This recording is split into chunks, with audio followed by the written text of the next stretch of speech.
여러분은 혹시 늘 내 곁에 있고 너무나 익숙하다 보니 함부로 대하고 상처 주는 사람이 있지는 않은지요?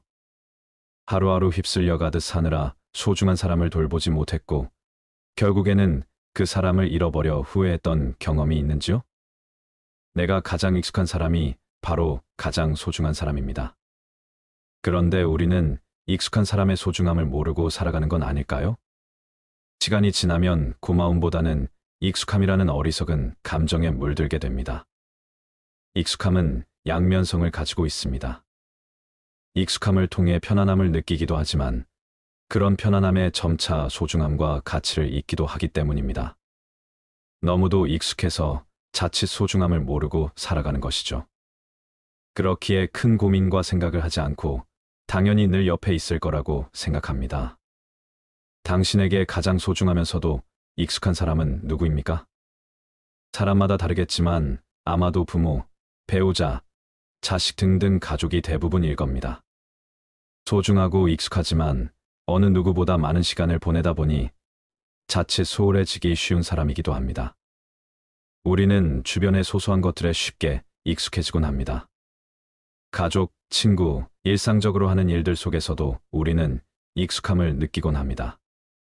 하지만 소중한 것들에 대한 익숙함을 소홀히 대해선 안 됩니다. 우리가 익숙함에 속아 소중함을 잃게 되면 그것을 다시 되찾기는 어려운 것입니다. 익숙함이라는 감정 때문에 소중함을 잊었다가 정작 그 사람이 없어지고 나서야 소중함을 깨닫는 것입니다. 또한 안개같이 사라질 명성과 명예에 집착을 하다가 더 중요한 것을 잃게 되기도 합니다. 오늘은 늘 익숙함과 편안함에 빠져 소중함을 잊게 된 것에 대한 생각을 해보고자 합니다. 한번 들어보시고 내가 익숙함에 빠져 자칫 소중함을 모르고 살아가지는 않는지 생각해보는 시간을 가져보시기 바랍니다. 1년 전 아내와 사별한 김 씨는 아내에게 늘 미안한 마음뿐이다.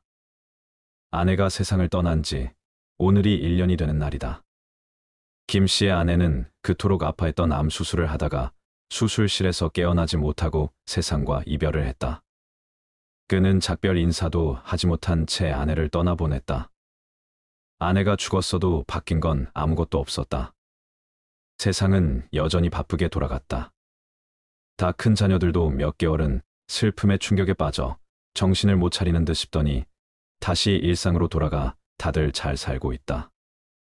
둘째 딸은 대학에 들어가 학업에 열중이고 큰 아들은 좋은 회사에 취업을 해 눈도 잠시 붙이기 모자란 바쁜 일상을 보내고 있다.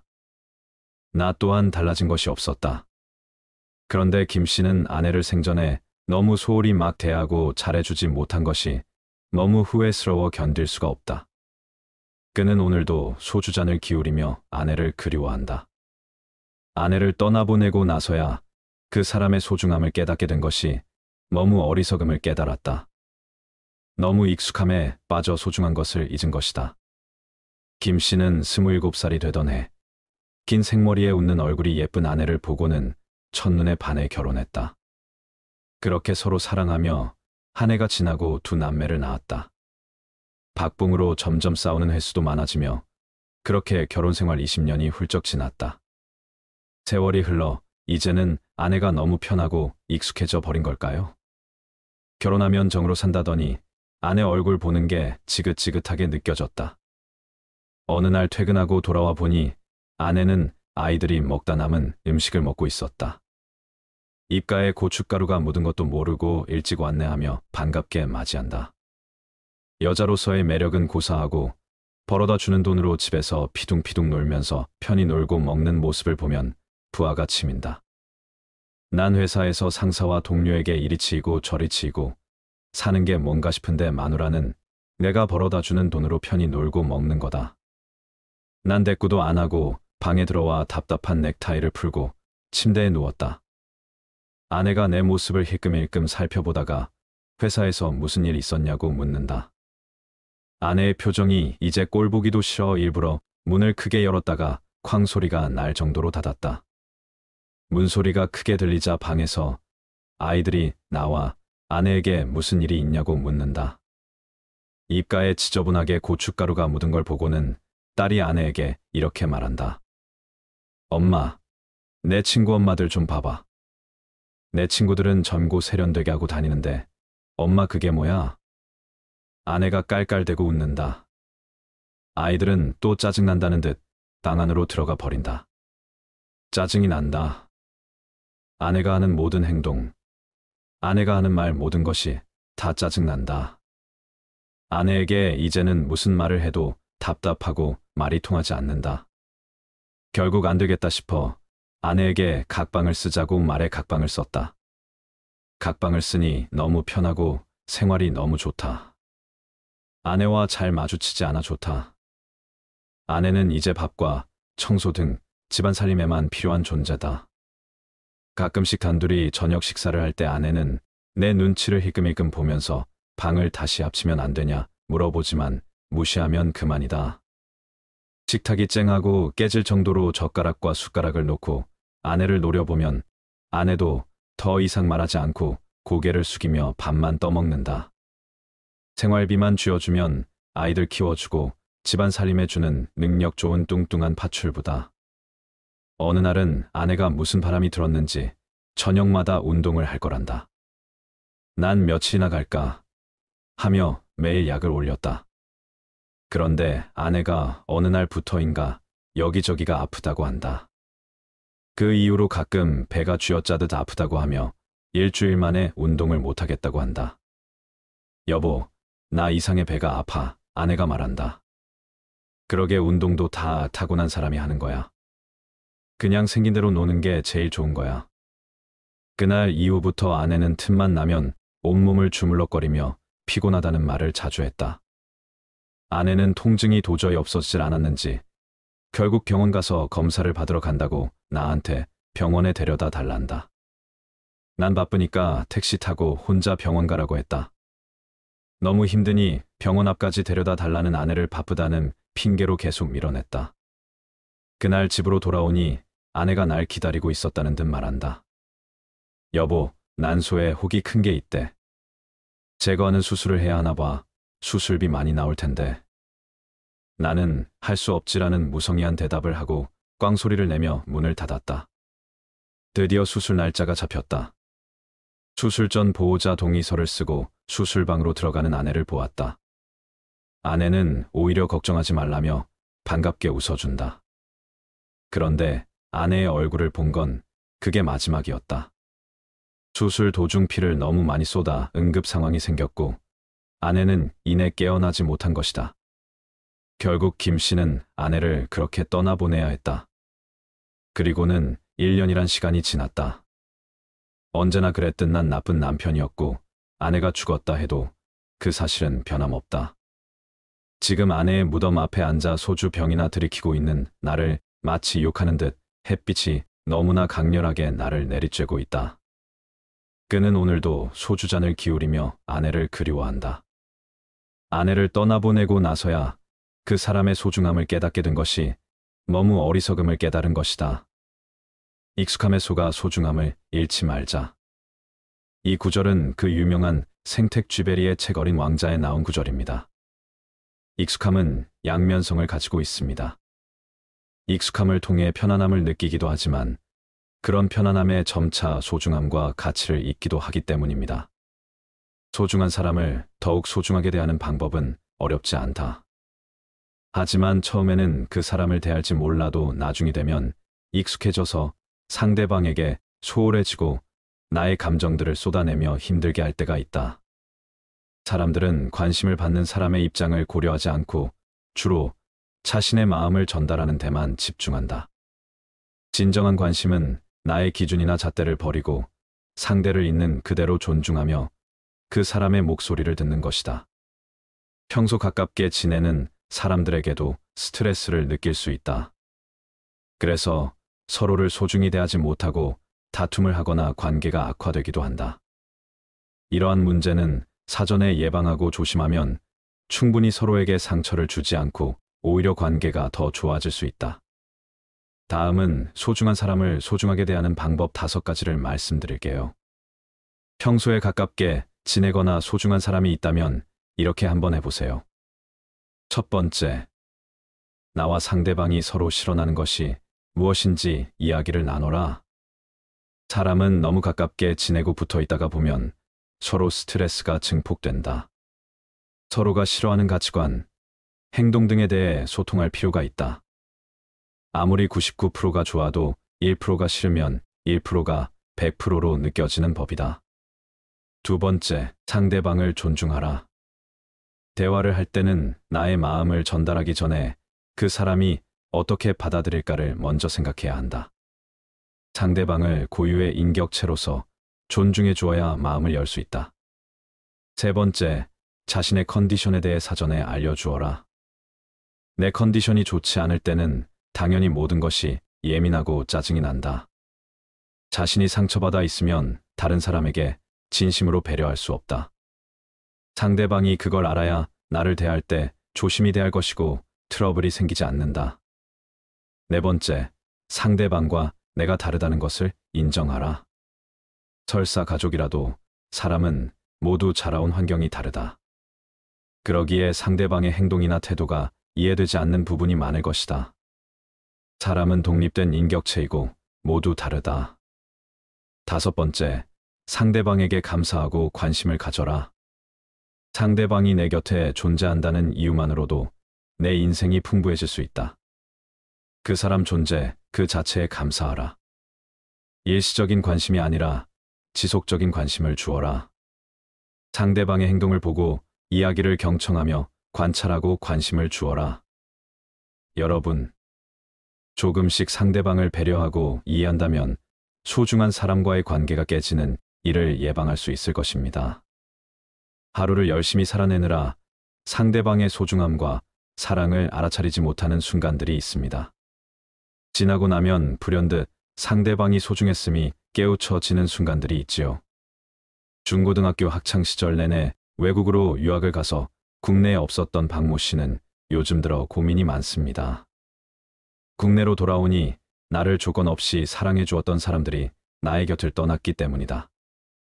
유일하게 유학을 지지해 주셨던 할머니는 지병으로 나를 알아보지 못하시고 나를 유난히 예뻐하셨던 할아버지는 암으로 돌아가셨다. 왕복만 이틀이 걸리는 한국과 미국의 거리상 할아버지의 장례식은 참여조차 할 수 없었다. 어느 날 친한 친구가 할아버지랑 영화를 보러 갔었다고 말하는데 갑자기 눈물이 나왔다. 영화 보는 것을 좋아하던 할아버지였는데 나는 왜 살아생전 그렇게 하지 못했을까 후회가 되었던 것이다. 내가 받았던 큰 사랑을 돌려줄 수 없음에 마음이 너무도 괴로운 것이다.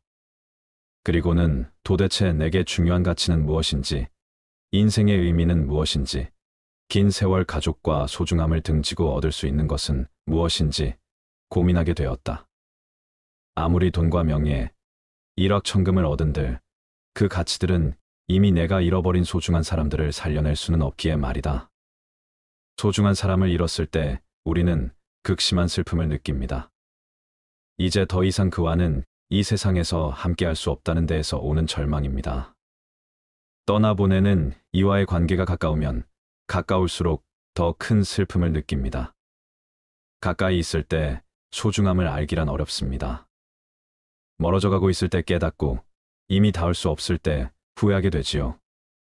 방심했다간 돌이킬 수 없게 될 것이며 후회해봤자 그땐 이미 내 사람을 놓친 것입니다.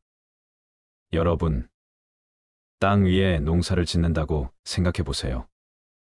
내가 직접 씨앗을 심고 가꾸며 공을 들여 농사를 짓는다면 우리는 내가 열심히 노력해 얻게 된 결실에 집중할 것입니다. 그런데 그 결실이 만들어질 수 있는 기반을 만들어 준 땅에는 관심을 보이지 않습니다. 하지만 생각해 보세요.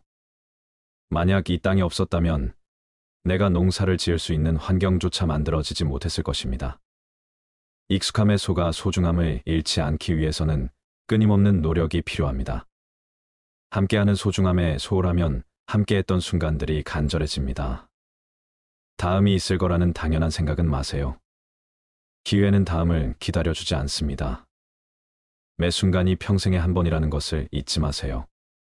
우리의 일상 속에서도 소중한 것들에 대한 감사와 관심을 잃지 않도록 하며 익숙한 것들을 항상 정확히 바라봐야 합니다.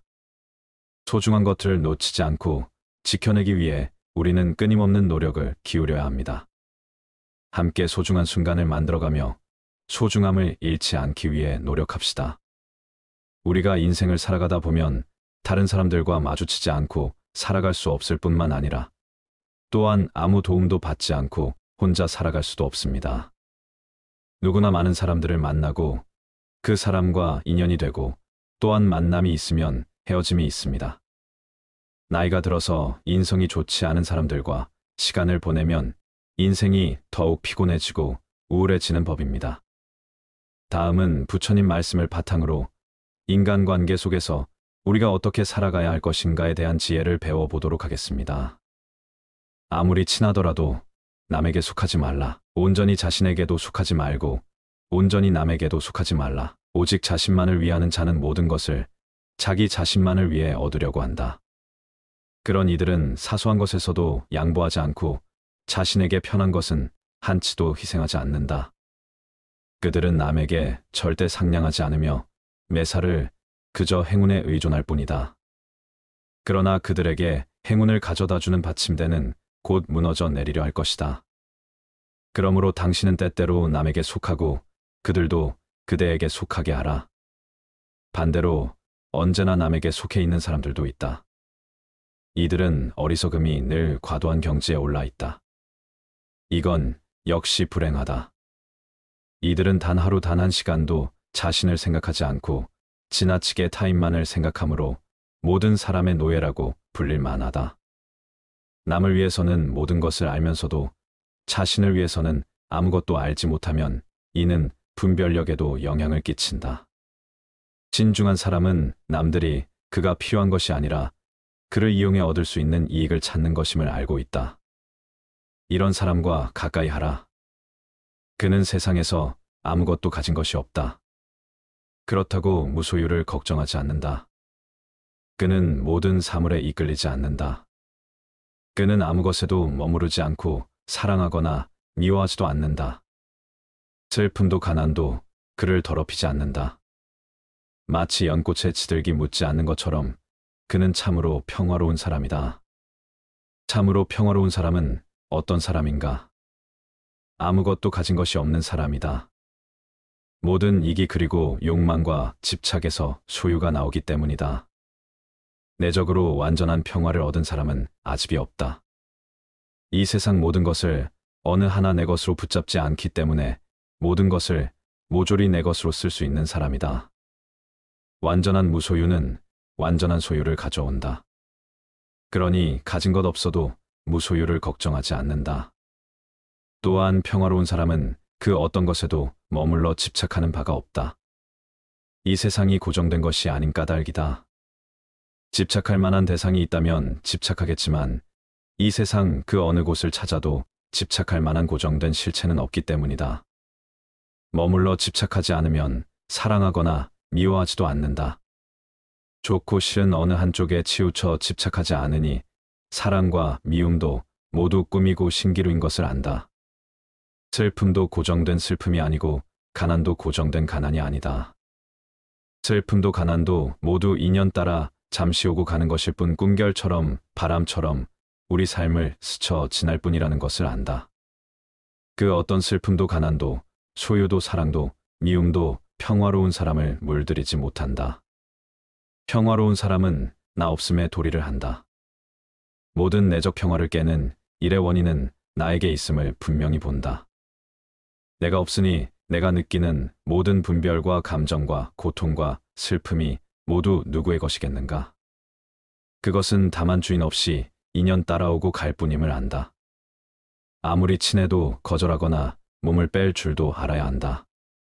인생에 위대한 규칙이 있다면 그것은 바로 거부할 줄 아는 것이다. 이보다 더 중요한 규칙은 사업이나 인간관계에서 거절할 줄 아는 것이다. 사려 깊은 사람은 자신의 본분을 지키는 것만으로는 충분하지 않다. 남이 자신에게 부당한 일을 강요할 수 없게도 해야 한다. 다른 모든 사람에게는 속하면서 자신에게는 속하지 못하는 사람이 되지 말라.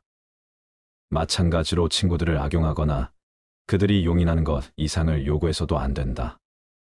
무엇이든 지나친 것은 잘못이며 사람과의 관계에서는 더욱 더 그렇다. 이러한 현명한 절제를 통해 다른 사람들에게 호감을 사서 높게 평가받을 수 있다. 시간이 흐르더라도 소중한 예의를 잊지 않기 때문이다. 각자의 자유로운 방식을 유지하며 소중히 여겨라.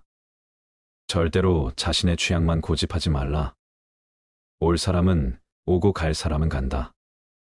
옛것을 너무 좋아하지도 말고 새 것에 너무 매혹당하지 말라. 사라져가는 자에 대해 너무 슬퍼할 필요도 없고 새롭게 다가와 유혹하는 자에게 사로잡혀서도 안 된다. 이것이 바로 탐욕이며 거센 격려이며 불안, 초조, 근심, 걱정이며 건너기 어려운 저 욕망의 늪인 것이다. 오는 사람 막지 않고 가는 사람 붙잡지 않는다. 다만 인연 따라 물 흐르듯 그렇게 내버려 두고 집착 없는 마음으로 모든 일을 행한다. 물질도 마찬가지 오는 것을 애써 막을 것도 없고 내게서 멀어지는 것을 애써 잡을 것도 없다. 경계 또한 그렇다. 오는 역경계라도 막을 것 없고 가는 순경계라도 붙잡아 두려고 애쓸 것 없다. 익숙한 것이 떠나간다고 서글퍼하지도 말고 새로운 것이 가까운다고 너무 매혹당할 것도 없다. 한번 온 것은 때가 되면 갈 것이고 또 갈 것이 가고 나면 올 것은 오게 되어 있다. 인연이 닿으면 갈 뿐 가고 나면 또 다른 인연이 다가올 것이다. 인연이 아니라면 오지 않을 뿐 그 인연이 오지 않더라도 또 다른 인연이 올 것이다. 뭘 어떻게 하려고 하는 마음만 다 놓아버리고 살면 물 흐르듯 그냥 살면 오고 갈 것도 없고 좋고 싫을 것도 없고 맞고 틀릴 것도 없고 성공도 실패도 없고 바람도 성취도 없고 다 좋을 뿐 그냥 좋고 싫을 것도 없이 그냥 그러할 뿐이다. 올 것들은 정확히 오게 되어 있고 갈 것들은 정확히 가게 되어 있다.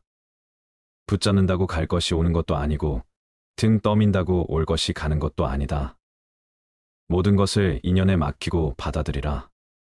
자연스러운 삶의 흐름에 몸을 맡기라. 법계강에 온 존재를 내맡기고 흐름을 따라 담아 흐르라. 이 길로 가려고 애쓸 것도 없고 저 길로 가지 않으려고 애쓸 것도 없다. 이미 지나 온 길을 거슬러 되돌아가려고 후회하지도 말고 아직 오지 않은 길을 빨리 도착하려고 애쓸 것도 없이 다만 온몸에 힘을 빼고 함께 따라 흘러라. 천한 사람을 멀리하라. 태어나면서부터 천한 사람이 되는 것이 아니며 태어나면서부터 귀한 사람이 되는 것도 아니다. 그 사람의 행위에 의해서 천한 사람도 되고 귀한 사람도 되는 것이다. 왕족이나 바라문으로 태어났다고 귀한 사람이고 천민으로 태어났다고 천한 사람이 아니다. 사람은 태생에 의해서 귀하고 천해지는 것이 아니라 그 행위에 의해서 천하고 귀하게 된다.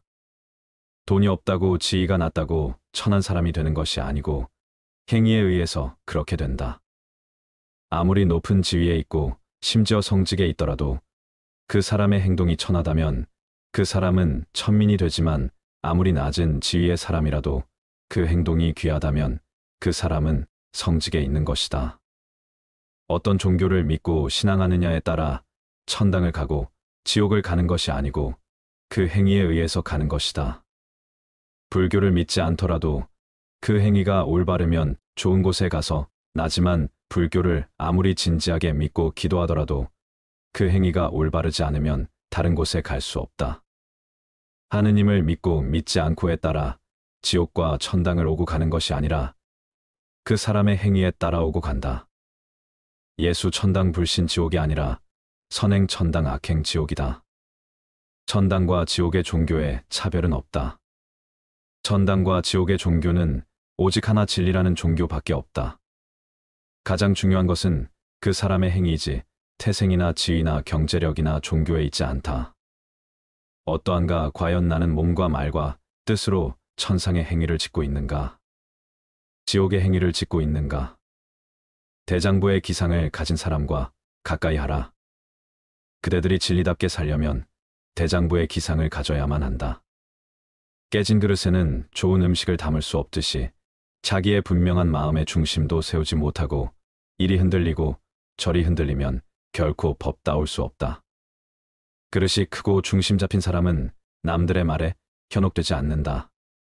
자기가 살아가는 곳곳에서 주인이 되면 그가 사는 곳이 항상 참됨이 되니 조건에 휘둘리지 말라. 우리가 세상을 살아가면서 갖춰야 할 가장 중요한 가치가 바로 당당한 자기중심을 세우는 일이다. 우리 삶의 모습은 늘 주변 상황에 이끌리고 조건에 휘둘리며 칭찬과 비난에 휘둘리곤 한다. 그것이 다 자기 중심이 서 있지 못한 탓이고 그릇이 작은 탓이다. 그릇이 크고 자기 안에 중심이 선 사람은 남들의 말에 휘둘리지 않고 상황이나 경계에 휘둘리지 않으며 언제나 자기가 발 딛고 서 있는 바로 그곳에서 주인이 된다. 스스로 주인이 되어 사는 것이야말로 참 사람의 행위다. 누구라도 자신이 살아가는 곳곳에서 주인공이 되면 그가 서 있는 곳은 다 진실한 것이다. 그 어떤 곳에 있더라도, 그 어떤 상황, 그 어떤 사람과 함께 있더라도, 그 어떤 장소에 있더라도 지금 이 순간 내가 있는 바로 그곳에서 주인공이 되어야 한다. 내가 발 딛고 서 있는 지금 여기가 가장 중요한 삶의 순간이고 참된 순간이다. 다른 곳 다른 순간을 찾지 말라. 바로 지금 여기이지 다른 곳 다른 때가 아니다. 어느 곳에서라도 주인으로 살지 객으로 살지 말라. 나 자신으로서 사는 것이 주인공으로 사는 것이다. 남처럼 누구처럼 살려고 하지 말라. 누구처럼 살려고 했을 때 그것은 벌써 지금의 나를 인정하지 않는 것이고 비교 속에서 행복을 얻으려는 것이다. 이 세상에 하나밖에 없는 나 자신의 빛을 찾고 그 빛으로 삶을 사는 것, 그것이야말로 가장 진실한 삶이다. 자신이 살아가는 바로 그곳에서 지금 그 모습으로 주인공이 되면 바로 그 자리가 진실의 자리다. 삶의 힘을 빼라. 수행하는 사람은 마치 물 위에 떠서 흘러가는 나뭇가지와 같다. 양쪽 기슭에가 닿지도 않고 누가 건져가지도 않고 소용돌이에 휩쓸리지도 않고 썩지도 않는다면 이 나뭇가지는 마침내 저 드넓은 바다에 다다를 것이다. 우리들도 이와 같아서 탐욕에 빠지거나 잘못된 것들에 휘둘리지 않고 오직 정진에 힘쓴다면 반드시 뜻을 이룰 것이다. 물 위에 떠 흐르는 나뭇가지, 내 존재가 저 물 위에 떠서 흘러가는 나뭇가지가 되도록 하라. 나뭇가지는 억지로 마른 땅으로 가려 애쓰지 않고 빨리 가려고 애쓰지도 않으며 양갈래 길이 나오더라도 어느 한 길을 고집하지 않고 다만 큰 물줄기의 흐름을 타고 완전히 온 존재를 그 흐름에 맡겨 흐를 뿐이다. 그렇듯 흐름에 들 때에만 비로소 썩지 않은 채 저 드넓은 바다에 다다르는 것이다. 수행자가 자신의 존재를 완전히 내던지고 어떻게 살려고 애쓰는 흔적을 지워버리고 어느 한쪽의 것만을 선택하려는 노력을 던져버리고 삶의 어떤 상황에도 흔들리지 않으며 빨리 가려고도 늦게 가려고도 애쓰지 않고 다만 우주적인 삶의 큰 물줄기에 온 존재를 내맡긴 채 흐르기만 할 수 있다면 그는 반드시 큰 자성의 바다에 다다를 것이다. 내 앞에 펼쳐진 인생이라는 흐름을 거스르지 말고 완전히 나뭇가지처럼 나를 버리고 내맡겨보라. 그렇게 흐름에 몸을 맡긴 채 흘러가는 것, 그래서 흐름을 끊지 않고 인생이란 강가에 어떤 기슭에도 정박하지 않고 어떤 좋은 인연이나 상황이나 소유에도 머물지 않고 다만 흘러가는데 집중하는 것. 그런 노력 없는 쉼이 자연스러움, 그것이 바로 정진이요, 수행이고 명상이다. 그렇게 완전히 삶의 힘을 빼고 그저 내맡기고 흐름에 드는 것, 그래서 이미 지나온 과거나 아직 다다르지 않은 미래에 무엇이 오게 될지는 아예 생각조차 하지 않고 다만 흐르기만 할 때, 그때 우리는 저 태양을 만날 것이다. 인생의 힘을 빼라. 나뭇가지처럼 힘을 빼고 모든 노력을 버리고 모든 기대와 욕구를 버리고 다만 흘러가라. 남에게 베푼 은혜를 잊어라. 지혜 있는 사람은 힘들여서 착한 일을 하고도 자기가 한 선행에 매달리지 않는다. 선행을 하고서도 그것을 잊어버리지 못하면 교만한 마음이 생겨 윤회의 굴레를 벗어나지 못한다. 선행을 하고서도 그것을 잊어버릴 줄 아는 사람이라야 모든 번뇌 망상에서 벗어날 수 있는 것이니 부지런히 선행하되 마음에 집착을 두지 말라. 참된 선행은 선행을 모른다. 참된 나눔은 나눔을 모른다. 스스로 베품을 실천하고 선행을 나눔을 실천하고서도 스스로 마음에 담아두지 않고 잊어버렸을 때 그 선행은 완성된다. 상대방에게 무언가를 나누어 주었다고 해서 그것이 선행인 것은 아니다. 다만 그것은 공간적으로 자리를 옮겨갔을 뿐이다. 그리고 그 옮김 또한 자기가 있어야 할 자리에 때가 되어 옮겨갔을 뿐이다. 그저 그것이 있어야 할 바로 그 자리에 인연 따라 갔을 뿐이다. 문제는 바람이 불어왔다가 불어가듯 잠시 내게로 왔다가 스치고 간 것에 대해 내 것이니 하며 있지도 않은 소유의 관념을 불어넣는 데서 시작되었다. 내 것이 다른 사람에게로 간 것이 아니다. 그저 가야 할 인연 따라 제 길을 갔을 뿐이다. 거기에 나눔이니 선행이니 하는 관념을 풀어넣지 말라. 지혜로운 사람은 선행을 하고 나서 선행에 얽매이지 않는다. 선행을 했다는데 마음을 머물지 않으며 집착하지 않는다. 선행을 하고 나서 잊어버릴 줄 아는 사람이라야 모든 복락을 누릴 수 있고 모든 번뇌 망상에서 벗어나 깨달음을 얻을 수 있다. 선행을 하고 있지 못하면 복락을 받고자 하는 마음이 남아있기 때문에 그로 인해 윤회의 수레바퀴에 갇히고 만다. 내가 하고 나서 했다는 상이 없어야 모름지기 수행의 문에 들어설 수 있다. 함이 없이 선행을 행하라. 함이 없는 선행은 모든 폭락의 어머니가 되고 모든 지혜의 어머니가 된다. 선정을 얻는 8가지 방법이다. 8가지 착한 행위를 통해 청정한 선정을 이룬다. 8가지란 무엇인가? 첫째는 늘 조용한 곳에 살면서 고요히 사유함이다. 둘째는 여러 사람과 함께 모여서 이야기하지 않음이다. 셋째는 바깥 대상에 탐심을 내지 않음이다. 넷째는 몸이거나 마음이거나 온갖 화려한 것을 버립니다. 다섯째는 음식에 대해 욕심이 적음이다. 여섯째는 집착하는 곳이 없습니다. 일곱째는 말과 글자의 수식을 즐기지 않음이다. 여덟째는 다른 사람을 가르쳐 깨달음의 경지를 얻게 합니다. 청정한 선정이란 곧 깨달음의 본성이다. 고요한 산정을 이루기 위해서는 조용한 곳에 거처하며 고요히 사유하고 지켜보는 것이 으뜸이다. 숲속의 조용한 것처럼 바깥으로 헐떡이는 마음을 쉬게 해주는 좋은 도반과도 같다. 또한 조용한 거처에서는 많은 사람들과 모여 이야기를 즐기지 않을 수 있다. 말이 많아지고 사람들과의 관계가 복잡해질수록 마음은 함께 번거로워지며 번잡해진다. 그렇게 홀로 조용한 곳에서 내면을 주시하면 온갖 외부로 치닫던 모든 욕심과 탐심이 휴식을 만난다. 바깥 대상에 대한 탐심이 쉬어지면 저절로 만족과 자족이 피어난다. 또한 몸과 마음에서 화려하고 자극적이며 많고 큰 것을 추구하던 모든 꿈이 사라지면서 삶이 소박하고 단촐하며 단순해진다. 몸과 마음이 텅 빈과 가난과 자족이 들면 저절로 모든 욕심이 줄어들고 먹는 음식에 대한 욕심도 사라진다. 음식이 곧 몸을 규정짓고 몸은 이어 마음을 규정짓기 때문에 음식이 맑아지면 몸도 맑아지고 따라서 마음도 청정해진다. 청정해진 몸과 마음은 어디에도 걸림이 없다. 집착하여 마음 둘 곳이 없다. 그러면 저절로 말과 글을 즐기는 일이 줄어든다. 말과 글을 즐기면 그만큼 번잡해진다.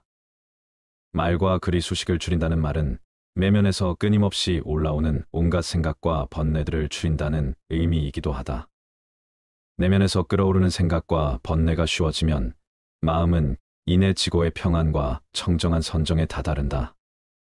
이렇게 선정을 성취하고 나면 한없는 자비가 생겨나고 그 자비는 다른 사람에게로 깨달음을 전해 얻게 하는 원동력이 된다. 떠날 때 흔쾌히 보내주라. 일단 이 세상에 태어난 모든 것은 죽음으로 돌아간다. 반드시 생명은 다 할 때가 있다. 이루어진 것은 반드시 없어지고 모아진 것은 반드시 흩어지게 마련이다.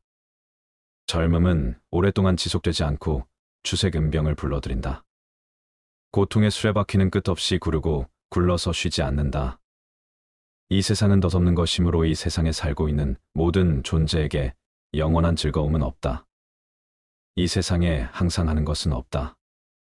항상 하는 것이 없다는 그 진리만이 다만 항상 할 뿐이다.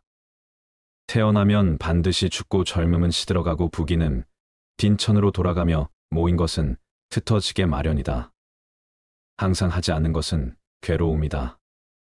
언젠가는 사라질 것에 대해 집착하거나 붙잡으면 반드시 괴로움이 오게 된다. 우리가 괴로운 것은 이 때문이다.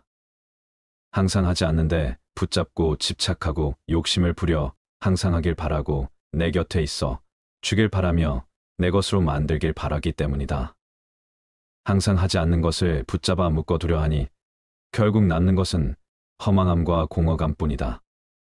이 세상 그 어떤 것도 항상 하지 않으므로 우리가 이 세상에서 집착할 것은 어디에도 없다. 붙잡아 두지 말라. 내 곁에 언제까지고 있어줄 것이라 기대하지 말라. 그 어떤 것에도 내 것이라는 생각을 버려라. 세상 모든 것은 잠시 왔다가 인연이 닿으면 가야 할 때를 알고 분명히 떠나간다. 떠나갈 때 아쉬움이 남지 않을 정도만 마음을 주라. 헤어질 때 담담하게 받아들일 수 있을 정도만 정을 주라. 이별의 순간이 올 때 너를 만나 행복했노라는 영만으로도 흔쾌히 보낼 수 있을 정도로만 사랑을 하라. 언젠가 우리 모두에게 이별은 어린이 이별의 순간이 올 때 맑은 미소를 띄우며 보내줄 수 있는 것들을 다만 곁에 두라. 가장 아름다운 인연은 만나면 만나서 좋고 떠나더라도 큰 아쉬움을 남기지 않는 인연이다. 좋아도 너무 과하게 좋아하지 말고 싫어도 너무 과하게 싫어하지 말라. 또한 내 주위의 모든 이들에게 나 또한 그런 인연으로 남으라 연이어 화살을 맞지 말라. 어리석은 범부나 지혜로운 사람이나 사물을 대하게 되면 좋다거나 나쁘다는 생각을 일으킨다. 그렇다면 이 두 사람의 차이는 무엇이겠는가? 범부들은 자기의 감정의 포로가 되어 집착하지만 지혜로운 사람은 감정을 갖더라도 그것의 포로가 되지는 않는다. 그래서 어리석은 사람은 두 번째 화살을 맞는다고 말하고 지혜로운 사람은 두 번째 화살을 맞지 않는다고 말한다. 이를테면 누군가가 나를 미워하여 욕을 하고 시비를 걸어올 때 그것은 첫 번째 화살을 맞는 것이다. 그러나 그 말 한마디에 휘둘리고 괴로워할 이유가 무엇인가? 어리석은 사람은 욕을 들음으로써 괴롭고 연이어 그 괴로운 감정의 포로가 되어 오랫동안 그 욕 한마디에 집착함으로 또 한 번 괴롭다. 그러면서 온갖 화를 일으키고 복수를 생각하거나 똑같이 되갚아 주려는 성냄을 일으킴으로써 몇 번이고 괴로운 화살을 연거푸 맞는다. 이것은 두 번째 화살뿐 아니라 세 번째, 네 번째 화살을 연이어 맞는 격이다. 첫 번째 화살은 인연 따라 생겨나는 어쩔 수 없는 현실이라면 두 번째 화살부터는 내가 그 현실에 대한 좋고 나쁘다는 판단 분별을 일으키면서 생겨나는 것이다. 즉 두 번째 화살부터는 내가 만들어낸 것이니 무엇 때문에 내 스스로 고통을 만들어 내 스스로 만든 고통에 빠져 괴로워해야 하는가? 누군가가 나에게 돈을 빌려 형편상 갚지 못한다면 그것은 어쩔 수 없는 첫 번째 화살을 맞는 것이지만 그로 인해 그를 원망하고 욕하면서 괴로워한다면 그것은 두 번째, 세 번째 화살을 연거푸 맞는 것이다. 사랑하는 사람이 나를 버리고 다른 사람에게 갔더라도 그것은 첫 번째 화살을 맞은 것이다. 이미 마음이 떠나 어쩔 수 없는 현실이라면 애써 증오하거나 복수하려 하거나 잊지 못하면서 두 번째, 세 번째 화살을 맞을 필요는 없지 않은가? 맨 땅에 누워도 행복하라. 모든 고뇌를 벗어나고자 한다면 마땅히 만족할 줄 알라. 넉넉함을 알면 부유하고 즐거우며 평화롭다. 그런 사람은 비록 맨 땅에 누워 있을지라도 편안하고 즐겁지만 만족할 줄 모르면 설사 천상이 있을지라도 흡족하지 않을 것이다. 세상에는 자기의 욕심에 만족하는 사람은 아주 적고 욕심을 벗어나려고 애쓰는 사람도 흔하지 않다. 그저 욕심을 채우려고 애쓰다가 목숨을 마치는 사람이 많다. 설사 하늘에서 보물이 비처럼 쏟아지더라도 욕심 많은 사람은 만족할 줄 모른다. 자기 집 창고에 황금이 태산처럼 쌓였다 한들 욕심 많은 사람이 그것으로 만족할 수 있을까? 욕심을 버리는 가장 좋은 방법이 만족이다. 죽지 않을 만큼 먹을 수 있고 입을 수 있고 잘 곳이 있다면 최소한의 소유를 가지고 있다면 누구든 바로 그 자리에서 행복할 수 있다. 사실 최소한의 소유만 보장이 된다면 누구에게나 행복이 가능성은 열려 있다. 최소한의 의식주의 해결, 그 이상을 가지고도 불행한 사람이 있다면 그의 불행은 물질의 문제가 아니라 마음의 문제다. 의식주를 어느 정도 해결하고 사는 우리들이 많이 벌고 사는 데 있는 것이 아니라 그마저도 소유하지 못한 수많은 이들을 위한 나눔과 자비를 실천하는 데 있다. 그러나 이 세상에는 죽을 때까지 욕심을 채우고 또 채우기만 하는 사람이 얼마나 많은가. 그런 사람은 설사 하늘에서 보물을 비록 뿌려주더라도, 창고에 황금이 태산처럼 쌓였다고 하더라도 끊임없이 또 다른 욕심을 채우면서 죽어갈 것이다. 지금 이 자리에서 당장의 이런 욕심 충족의 삶을 끝장내고 만족과 청빈의 삶으로 돌아서지 않는다면 우리의 남은 생은 더욱 비참해지고 말 것이다. 참된 부자는 욕심을 많이 성취한 사람이 아니라 욕심을 많이 놓아버린 사람이며 소유가 많은 사람이 아니라 만족이 많은 사람이다. 만족할 줄 모르면 설사 이 세상 모든 것을 다 준다 하더라도 흡족하지 않지만, 만족할 줄 아는 사람은 아무리 가난해도 사실은 부유하다. 만족함을 아는 것이 행복의 지름길이다.